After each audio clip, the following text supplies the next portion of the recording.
Irmãos, chegamos finalmente ao fim de nosso jornada pelo livro do Apocalipse. E estamos no capítulo 22.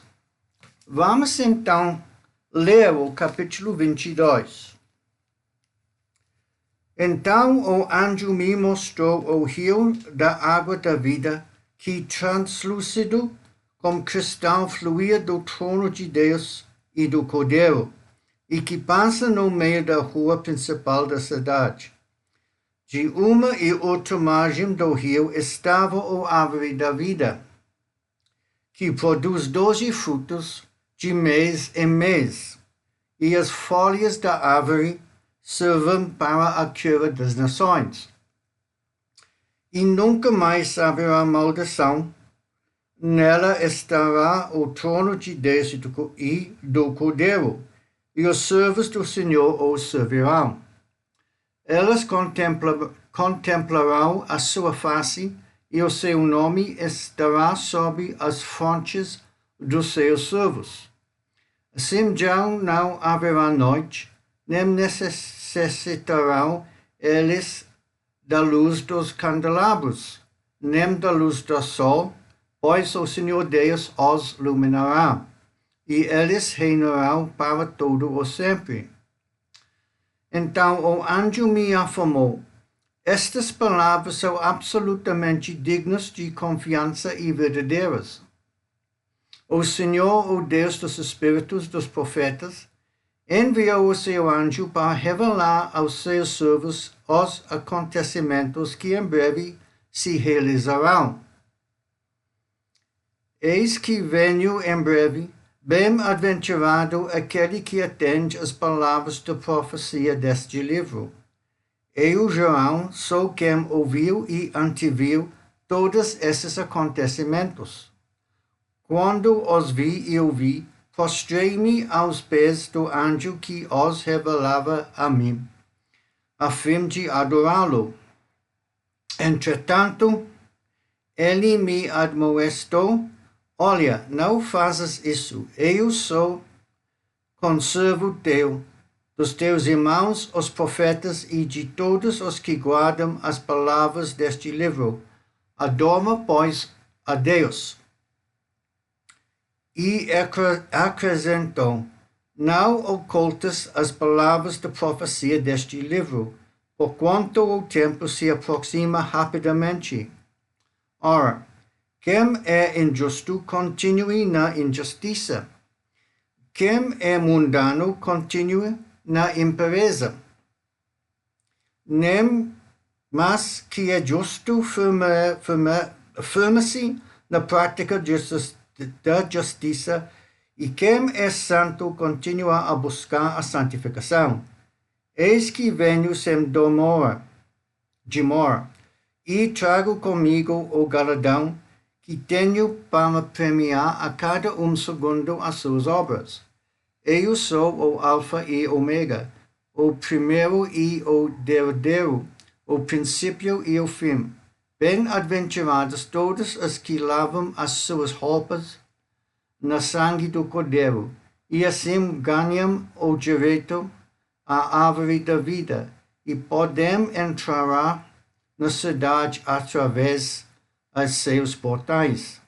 No entanto, fora estão os cães, os bruxos e ocultistas, os que cometem imoralidades sexuais, os assassinos, os idólatras e todos os que amam e praticam a mentira.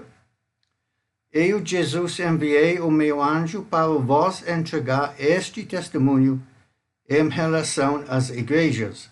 Eu sou a raiz e o prometido descendente de Davi, e a brilhante estrela da manhã. O Espírito e a noiva proclamam: vem, e todo aquele que ouvir responda: vem. Quem sentir sede, venha, e todos quantos desejaram, venham e recebam a graça, a água da vida. Portanto, declaro a todos os que ouvem as palavras da profecia deste livro: Se alguém lhes acrescentar algo, Deus lhe acrescentará os flagelos descritos neste livro. Se alguém tirar alguma palavra deste livro de profecia, Deus tirará dele a sua parte na árvore da vida e na cidade santa, que são descritos neste livro. Aquele que dá testemunho destas palavras afirma: com toda a certeza venho rapidamente. Amém. Maranatha, vem Senhor Jesus. A graça do Senhor Jesus seja com todas. Amém. Irmãos, até certo ponto, o capítulo é autoexplicativo, mas ainda assim requer alguns comentários e esclarecimentos. Os versículos 1 a 6 parecem pertencer ao capítulo 21.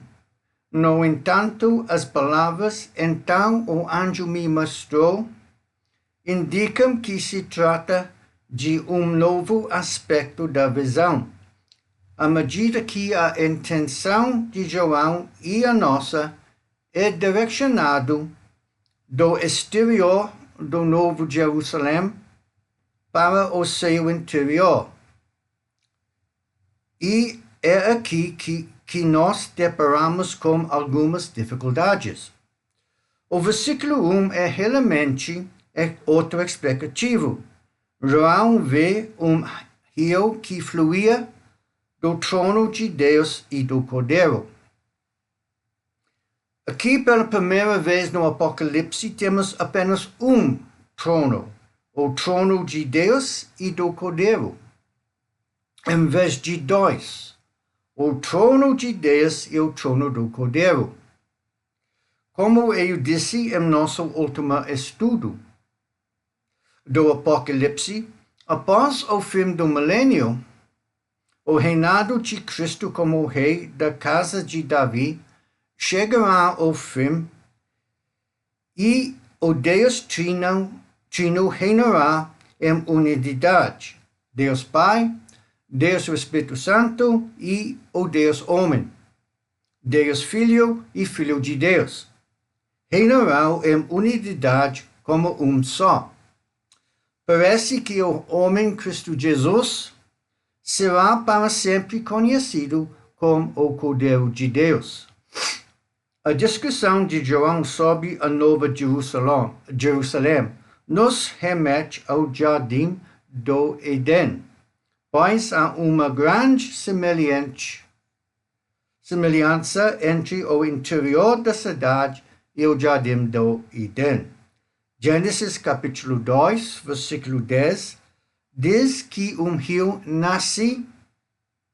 nascia do jardim. No versículo 1, diz-se que o rio fluía do trono de Deus e do Cordeiro. É no versículo 2 que encontramos algumas dificuldades. João diz no versículo 2 que a árvore da vida estava em ambos os lados do rio. Assim surge a pergunta: há uma árvore ou duas? A maioria dos comentaristas concorda que há apenas uma árvore, que se estende sobre o rio. Por quê? Porque as escrituras sempre se referem a apenas uma árvore da vida. Uma leitura cuidadosa do Apocalipse 22:2 revela que a árvore da vida era tão grande que era mais larga do que o rio. Pois a frase de uma e outra margem é traduzido a partir de 4 palavras gregas: kahi, entiuthen, kahi e kethen, que literalmente significa de aqui, da ali.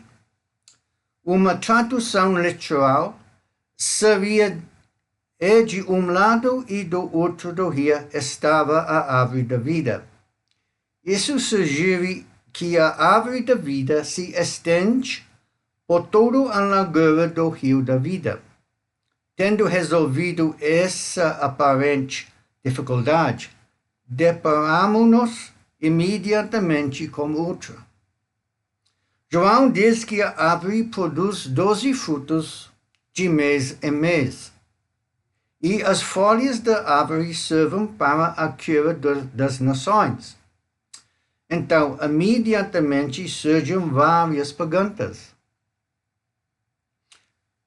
Se não é mais enfermidades, doenças ou morte, e se temos como corpos imortais e incorruptíveis, como diz Paulo em 1 Coríntios capítulo 15, por que precisamos de cura? A resposta a essa pergunta é, e as outras que surgem, não é complicado, mas desafia nossas ideias preconcebidas. A aparente contradição se resolve quando compreendemos que a imortalidade bíblica é derivada e sustentada, não intrínseca ou autoexistente. O que quero dizer com isso? Nosso corpo ressuscitado é de fato incorruptível e imortal, no sentido de que não pode morrer nem se decompor. 1 Coríntios capítulo 15, 42, 53 e 54. No entanto, essa imortalidade não é autossustentável, como a aceidade de Deus. Aceidade significa a qualidade ou estado de ser autoderivado ou auto-originado, especificamente a autossuficiência, independência e autonomia absolutas de Deus. Em vez disso, nossa imortalidade e incorruptibilidade são dependendo continuamente de Cristo, o Espírito vivificante, alimentado perpetuamente pela comunhão contínua com Deus por meio da árvore da vida. Dom da aliança, mantido pela graça e não uma propriedade independente. Como disse certa vez pregador, não se trata de um corpo imortal, independente e autônomo, mas sim de algo inserido no desígnio contínuo de Deus de manter o corpo ressuscitado em perfeita saúde para sempre. A palavra grega terapia, ou cura, em Apocalipse 22:2, não se refere à cura de doenças ou à reversão da decadência, que não existirá mais, Apocalipse 21:4.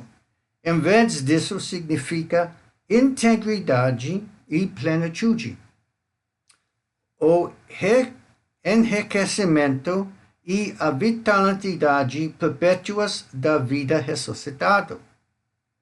Sustento contínuo, assim como os ramos que permanecem na videira, João capítulo 15, recebemos continuamente a vida de Cristo, simbolizada pela árvore da vida.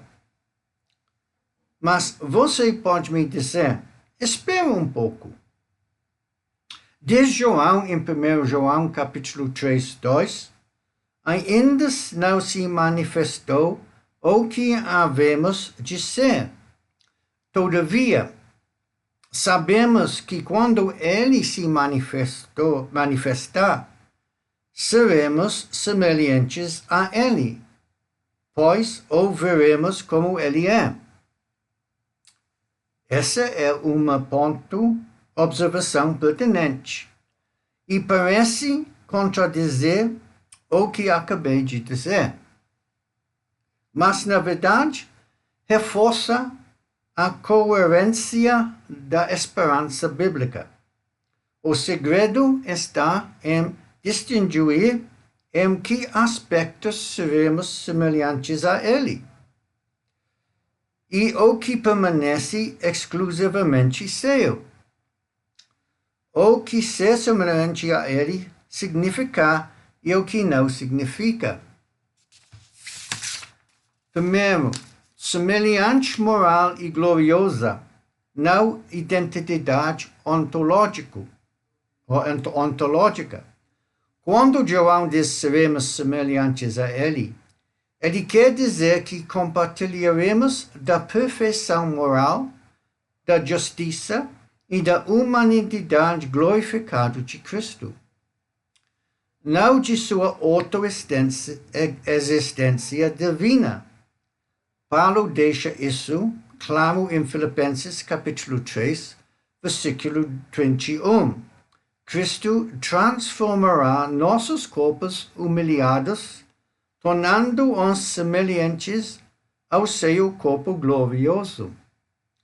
Gostaria que você observasse semelhantes ao seu corpo glorioso, não idêntico em todos os aspectos. Segunda, glória derivada, não glória autoexistente. O corpo ressuscitado de Cristo é glorificado porque ele é Deus encarnado. A vida dele está nele mesmo. Nossos corpos ressuscitados são glorificados porque estamos unidos a ele. Nossa vida provém dele. Assim como a luz reflete perfeitamente a luz do sol, mas continua dependendo do sol, nós refletiremos perfeitamente a glória de Cristo, mas continuaremos internamente dependentes dele. João nos dá os meios. Seremos semelhantes a ele, pois o veremos como ele é. A palavra grega oti, pois ou porque, indica que a visão de Cristo sem véu é o que completa nossa transformação. Não se trata de uma deificação automática, mas de uma conformação relacional à medida que o contemplamos sem véu. O Espírito Santo completa a obra da santificação, tornando-nos perfeitamente santos, assim como Ele é. Agora que resolvemos esse problema, passamos ao seguinte: quem come o fruto e quem come as folhas? João diz que as folhas servem para a cura das nações, o que implicaria que o fruto da árvore não é para elas. Então, se não é para as nações, para quem é? O fruto é para os redimidos que habitam na Nova Jerusalém, ou seja, os santos do Antigo Testamento, Israel e a Igreja. Estes são os redimidos do Senhor. João diz que as folhas são para as nações. Então, quem são as nações? As nações são os habitantes redimidos da terra que vivem fora da cidade. As nações se referem às pessoas redimidas que vivem na nova terra fora da Nova Jerusalém, distintas dos santos do Antigo Testamento, de Israel e da Igreja dentro da cidade. Apocalipse 21, versículos 24 a 26 descreve nações e reis chegando à cidade. Existe, por falta de uma expressão melhor, estado de dois níveis. Uma distinção entre aqueles que estão na cidade e os outros santos redimidos, crentes milenares na terra. As nações são crentes redimidos, mas não glorificados, ou menos glorificados, que habitam na nova terra, recebendo sustento contínuo e plenitude da árvore da cidade. Por que digo isso? Porque as nações que saiam do milênio não são redimidas da mesma forma que aqueles que habitam na cidade. As nações que entram no estado eterno não são redimidas exatamente da mesma forma que a igreja é redimida, embora ambos sejam salvos pela graça por meio da fé em Cristo. Os santos do Antigo Testamento, Israel e a igreja são salvos pela graça por meio da fé. Ou seja, elas creram sem ver. Os crentes que saem do milênio viram a Cristo. Eles têm fé, mas também devem guardar os mandamentos de Deus. Eles são salvos pela fé, mas sob um arranjo dispensacional diferente do da igreja de Israel e dos santos do Antigo Testamento. Existem diferentes posições na glória. Todos são salvos da condenação eterna, mas nem todos são salvos para o mesmo estado na glória. A igreja, os santos do Antigo Testamento e Israel ocupam uma posição única, enquanto as nações têm seu próprio lugar. Ambos compartilham a mesma salvação final. Ambos os grupos são redimidos por Cristo e entram no estado eterno. No entanto, a igreja, os santos do Antigo Testamento e Israel têm um chamado celestial distinto e um corpo glorificado. A igreja é arrebatada e ressuscitada de maneira única para corpos glorificados, juntamente com os santos do Antigo Testamento e Israel. Antes do milênio, enquanto as nações entram no milênio em corpos naturais e presumivelmente passam por uma transformação posterior para o estado eterno.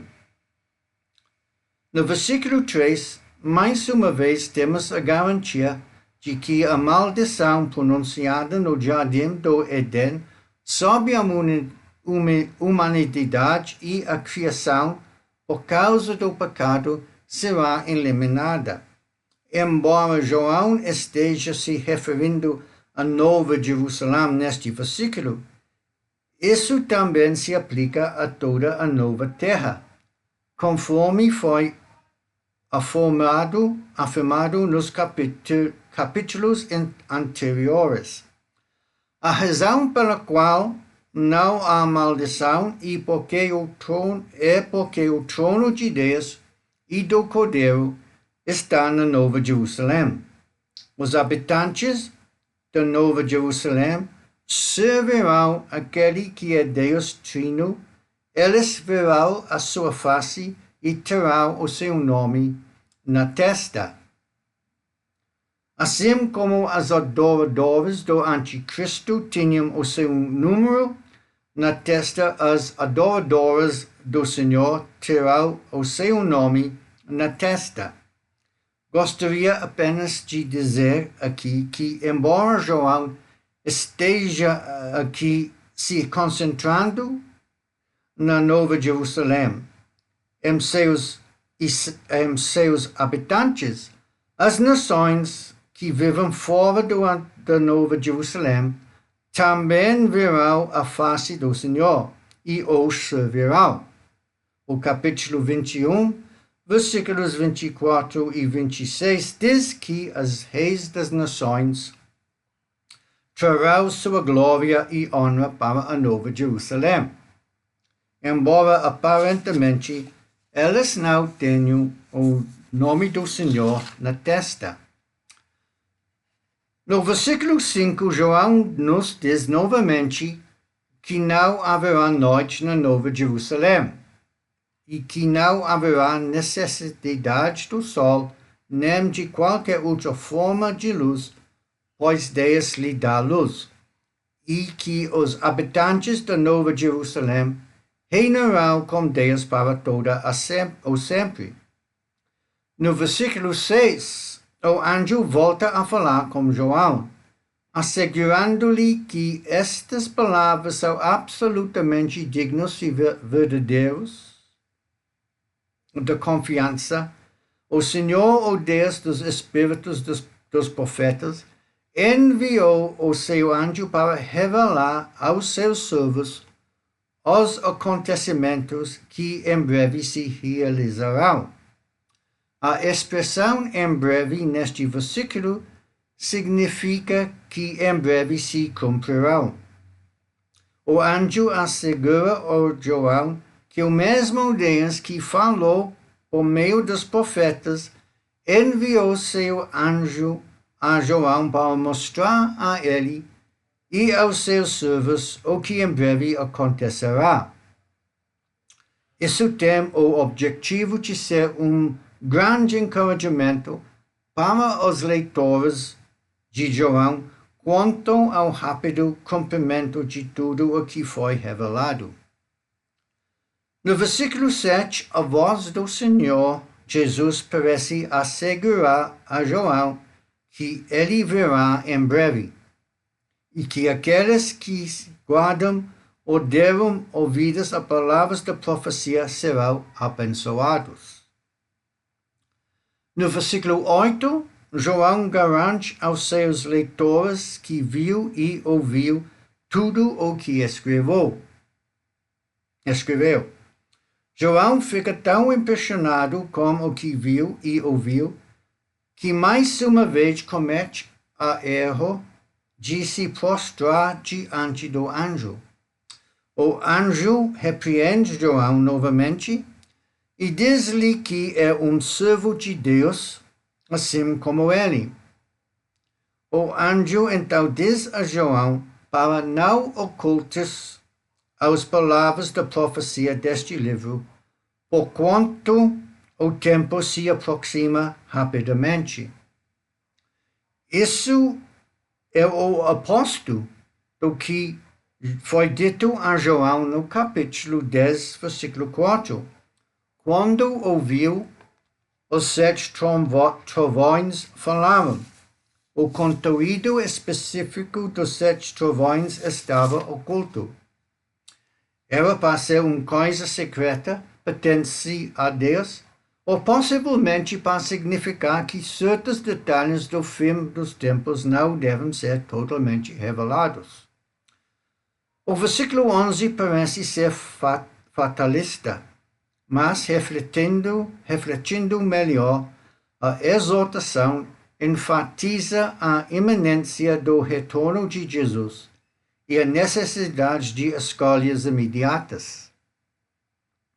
Longe de ser incentivo à apatia, ela tem espírito evangelístico. Também pode ser uma alusão à grande provocação que João considerava iminente.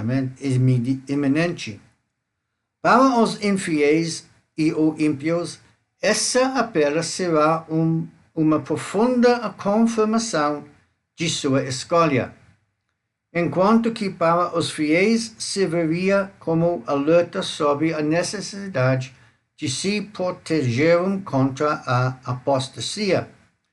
Não há motivo para interpretar essa passagem como ensinamento sobre a irreversibilidade das escolhas humanas. O arrependimento é sempre uma opção enquanto a pessoa está viva. Após a morte, porém, resta apenas o julgamento. Hebreus capítulo 9, versículo 27. Nos versículos 12 e 13, ouvimos novamente a voz do Senhor Jesus, dirigindo-se a João. Eis que venho sem demora, e trago comigo o galardão, que tenho para premiar a cada segundo as suas obras.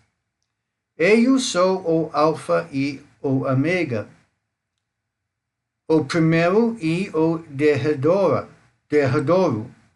o princípio e o fim. A recompensa de cada crente, de acordo com suas obras, é ensinada em 2 Coríntios capítulo 5, versículo 10.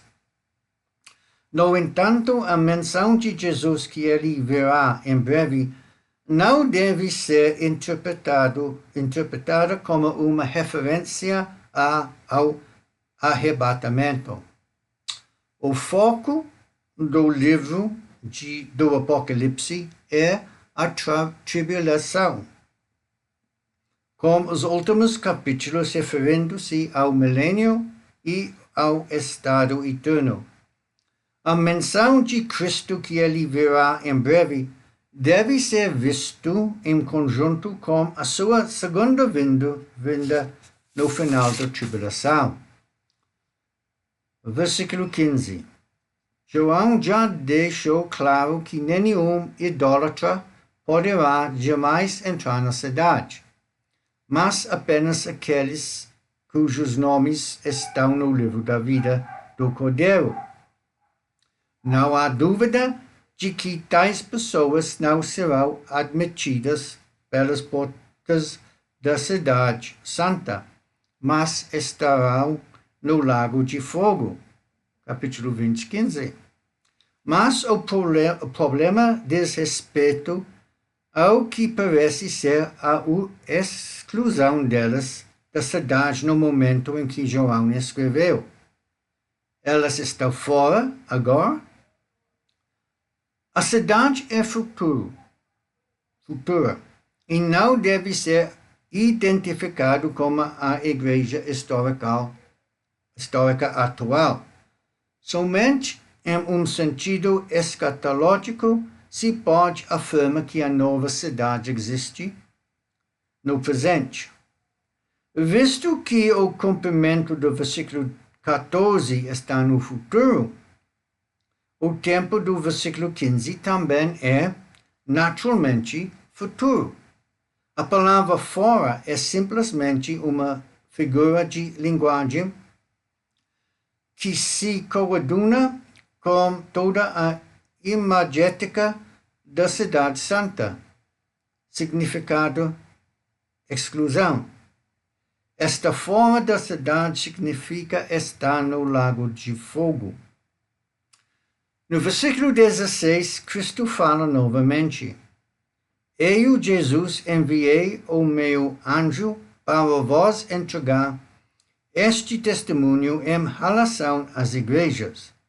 Eu sou a raiz e o prometido descendente de Davi, e a brilhante estrela da manhã. Jesus confirma que é ele quem está na origem das revelações que João registrou.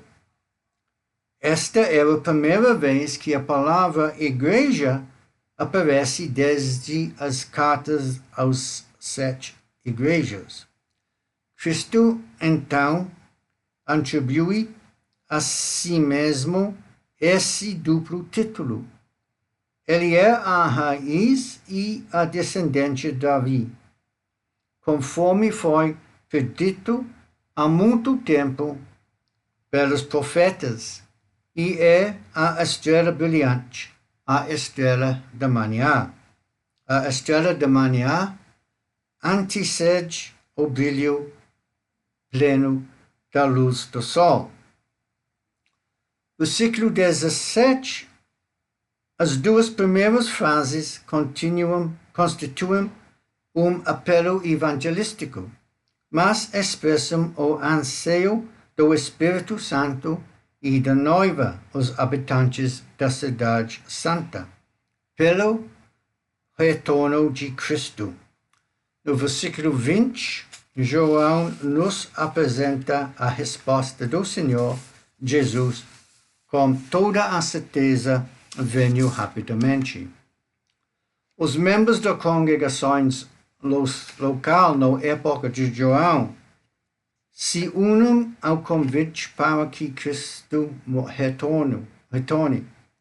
Em seguida, todos aqueles nas congregações que ainda não são seguidores de Jesus são convidados a vir e receber a água da vida como dom gratuito.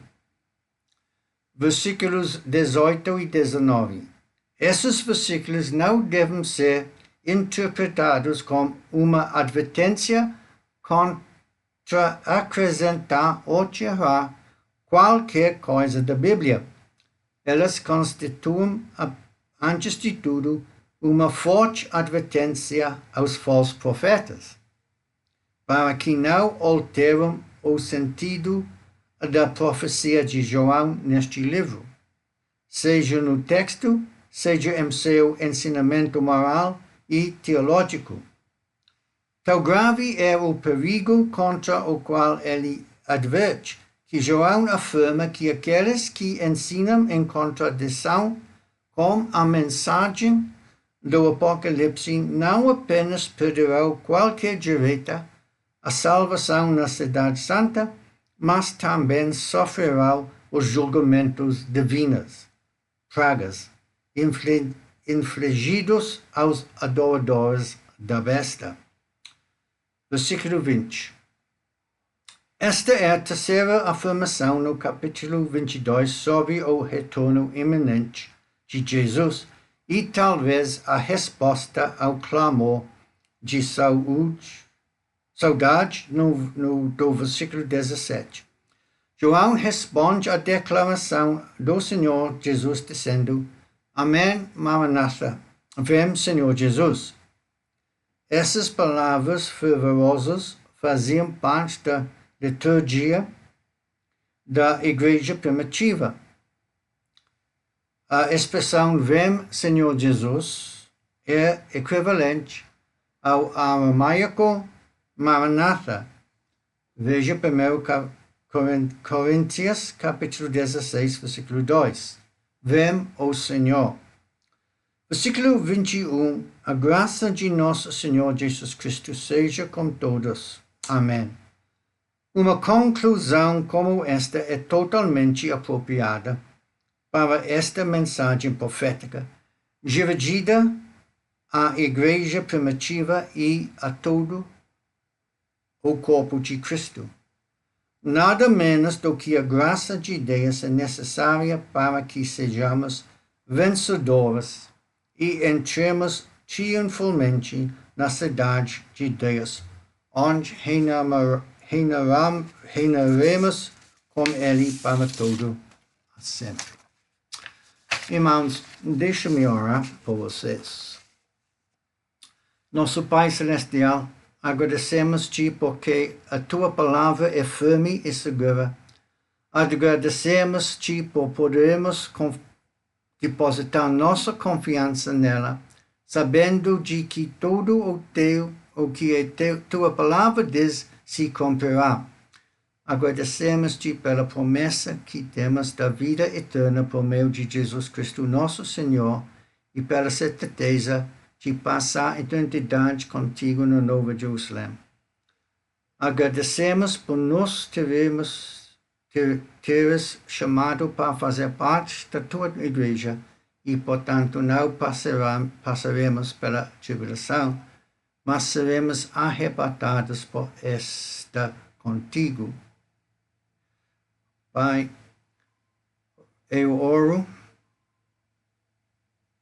que houver alguém assistindo a este vídeo que ainda não se tenha arrependido de seus pecados e colocado sua fé na obra consumada de Jesus na cruz, que se arrependa agora e coloque sua fé em Cristo.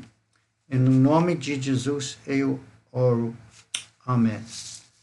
O Senhor os abençoe.